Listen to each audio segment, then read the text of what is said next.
मशहूर डायरेक्टर सुधीर मिश्रा की आने वाली फिल्म तेरा क्या होगा जॉनी पायरेसी का शिकार हो गई है। थिएटर में रिलीज होने से पहले ही एल्बर्ट एलेक्स डेली 007 नाम के एक शातिर शख्स ने, ये नाम इसलिए ऐसा है क्योंकि जो लोग यूट्यूब को समझते हैं, इंटरनेट पर काम करते हैं, वो जानते होंगे यूजर्स इस तरह के नाम रखते हैं, और इसी नाम से एक शख्स ने इस फिल्म को यूट्यूब, डेली मोशन और कई दूसरी वीडियो साइट्स पर अपलोड कर दिया है। आपको बता दें कि ये फिल्म मुंबई शहर और चाय की दुकान पर काम करने वाले एक बच्चे के इर्द गिर्द घूमती है। इस फिल्म में नील, नितिन मुकेश, के मेनन, सुहा अली खान, सौरभ शुक्ला जैसे तमाम बेहतरीन कलाकार हैं। लेकिन एल्बर्ट एलेक्स डेली 007 नाम के शातिर शख्स की असली पहचान क्या है, ये कोई नहीं जानता। इस शख्स ने अपने ब्लॉग पर इंटरनेट के हर उस अड्डे का पता डाला हुआ है जहां उसने ये फिल्म अपलोड की है। इस वक्त बातचीत के लिए मेरे साथ खुद सुधीर मिश्रा साहब जुड़ रहे हैं। मिश्रा साहब, बहुत स्वागत है सबसे पहले लाइव इंडिया पर आपका। और पहले तो आप ये बताइए कि आपको कब जानकारी मिली कि ये फिल्म यूट्यूब पर अपलोड हो गई है? कल मेरे दोस्त ने एक फोन करके मुझे बताया, फिर बाद में मीडिया का फोन इतना आने लगा कि फिर मैंने खुद जाके देखा, और है वो जरूर अपलोड हुई थी, लेकिन एक पुराना वर्जन अपलोड हुआ था, फर्स्ट कट जो रशेस। उसके बाद मैंने उस फिल्म पे बहुत काम किया है और अभी तक फिल्म की मिक्सिंग हुई नहीं है।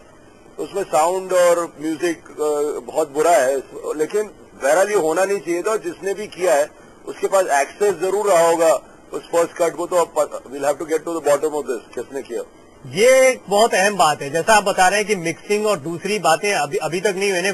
फिल्म पूरी तरह से तैयार नहीं है और इसके बाद ही उसका फर्स्ट कट जो है वो यूट्यूब पर अपलोड कर दिया जाता है। अभी जब आपने शिकायत लिखी है तो कुछ शक भी जाहिर किया है, आपको लगता है कोई आपके इर्द गिर्द रहा होगा जिसकी एक्सेस होगी, जैसा आपका कहना है? नहीं, पता नहीं है, मुझे शक जरूर है, लेकिन मैं अभी जब तक वो हो नहीं जाता और कोई चीज मतलब प्रूव नहीं हो जाती उसके पहले कहना गलत होगा। बट मुझे शक जरूर है, तो मुझे किसी पे शक है। As a director, as a producer, जब इस तरह से फिल्म अपलोड हो जाती है और आपको अब पता लग रहा है, जाने ये कब से अपलोड हुई होगी और अब इसको देख रहे होंगे, लोगों को क्या इंप्रेशन इससे मिल रहा होगा, दोनों ही चीज, जैसा आपने कहा कि अभी साउंड क्वालिटी उतनी अच्छी नहीं थी, दूसरी चीजें इतनी अच्छी नहीं थी, तो जैसा मुझे इंप्रेशन मिल रहा है कि एक नेगेटिव इम्पैक्ट भी इससे जाता है, तो कितना असर पड़ता है इस तरह की पायरेसी से या इस तरह के अपलोड से एक डायरेक्टर के नाते? अब ये तो पता चलेगा। मैं होप कर रहा हूँ कि इससे कुछ एक ट्रेलर सा लोगों को दिखा और फिल्म लोगों को पसंद आएगी। You have to hope for the best.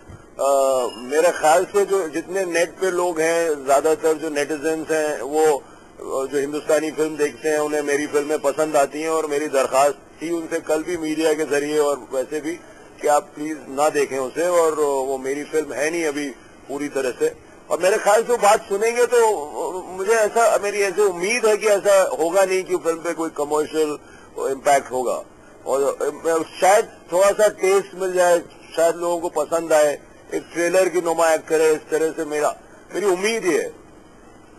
अभी ये जो अपलोड हुआ है ये पॉजिटिव रहेगा या नेगेटिव रहेगा? अब मेरे ख्याल से पॉजिटिव रहेगा। लोग आएंगे दोबारा देखने, और मैं मतलब ऑडियंस जो मेरी है वो आएगी देखने, मुझे पूरा यकीन है, और यंग लोगों पे बहुत यकीन है, वही मेरी ऑडियंस है और वो आएंगे देखने। और मैं उनसे दरखास्त करता हूँ, अगर आपने देखी हो तो दोबारा जरूर आइएगा हॉल में देखने।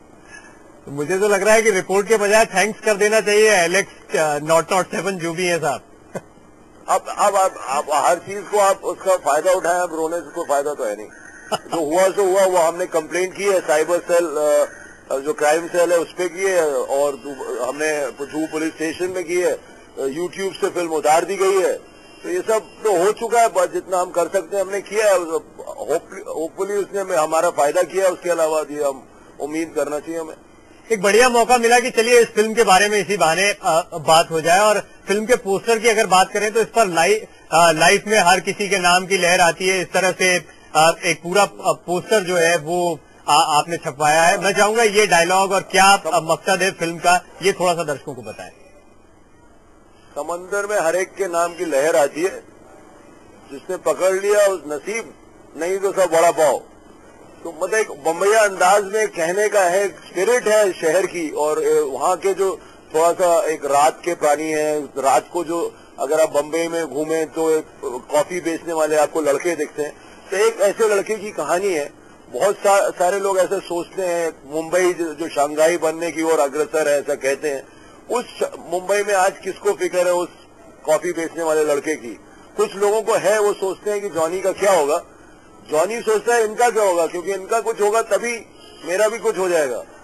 तो एक लड़के की उम्मीद है कि 3-4 लोग जो उसके इर्द गिर्द हैं, जो उससे ज्यादा खुशकिस्मत हैं, जो समाज में उससे ज्यादा बड़े दर्जे पे हैं, वो उसकी मदद करेंगे। और उसके जरिए इन 3-4 कहानियां हम दिखाते हैं मुंबई की, जो नील नितिन मुकेश की कहानी है, के मेनन शाहना गोस्वामी की कहानी है, सोहा अली खान करन्नाथ की कहानी है, सौरभ शुक्ला, ये एक अनुराग कश्यप भी फिल्म है।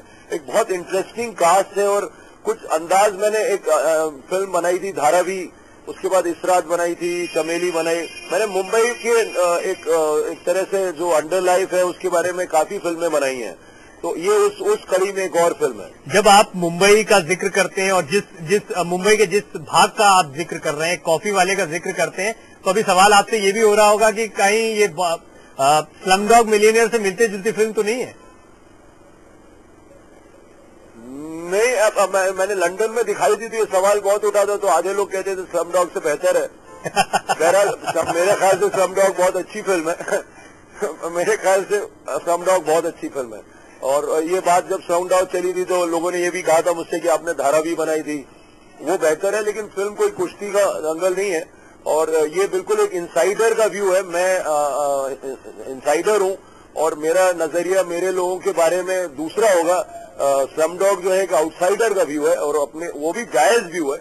और मेरा भी एक बिल्कुल अलग व्यू है। वो मेरे ख्याल से इतनी बारीकी से फिल्म हम लोग ही बना सकते हैं हमारे माहौल के बारे में। तो एक पॉजिटिव, एक हमें हर चीज जो है वो बहुत ही डार्क नहीं दिखती, उसके बीच में खुशियां भी दिखती हैं, हमें उनके नुआंसेस भी बहुत सारे दिखते हैं। अच्छा, मुझे एक चीज जो और मिश्रा साहब समझ में आ रही है वो ये कि ये कंपैरिजन मैं बार बार नहीं करना चाहता हूँ, लेकिन देसी डायरेक्टर और विदेशी डायरेक्टर में कोई फर्क हो जाता है क्या जब ये अवार्ड की या प्रमोशन की और इन तमाम चीजों की बात आती है? हाँ, होता है। बहरहाल मार्केटिंग भी बहुत होती है। एक फिल्म जो एक हॉलीवुड मशीनरी मार्केट करती है, उसका एक बजट, उसका एक वो भी होता है।